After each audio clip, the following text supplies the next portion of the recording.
telling us their experiences in life. Some of them have traveled before, some not. And from that, they give us their phone number, and then they would take us to like all these different sites, these restaurants. They took us to Ramallah.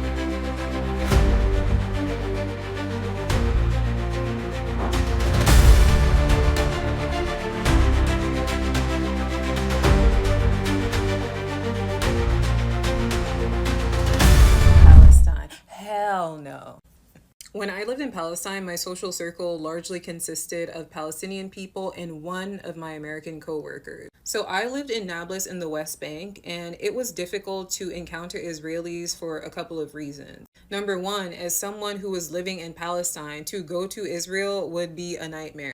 Even crossing checkpoints was a nightmare because the IDF was so incredibly disrespectful. They're monsters. But for me, it was not worth going to Israel. I never had the desire. I've talked about this before, but the great majority of my Palestinian friends in Palestine were men. And it was a group of men that one of my coworkers and I met at a cafe. They started asking us questions, which was really normal in Palestine. Like every time we went somewhere social, people would always come up and talk to us. They are really some of the most social, open, and friendly people I've ever met. I will say that each time. And so we met these guys. They were friends already.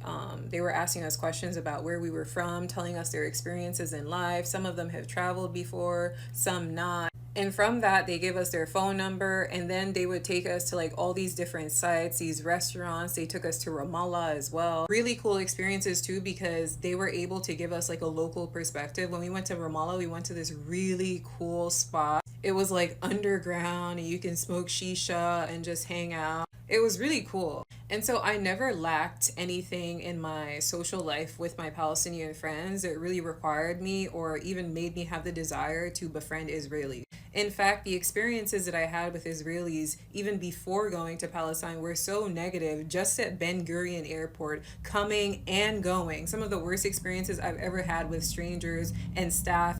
And a really interesting thing too is that one time we met a group of tourists who did come to Nablus from Israel. They were not Israeli though.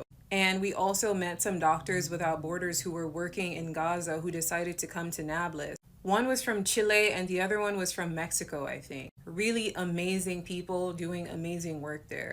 So social life in Palestine with Palestinians is already so full that you really will not be lacking for any other sort of encounter. You don't really have to have the question of friends because you make friends there so easily.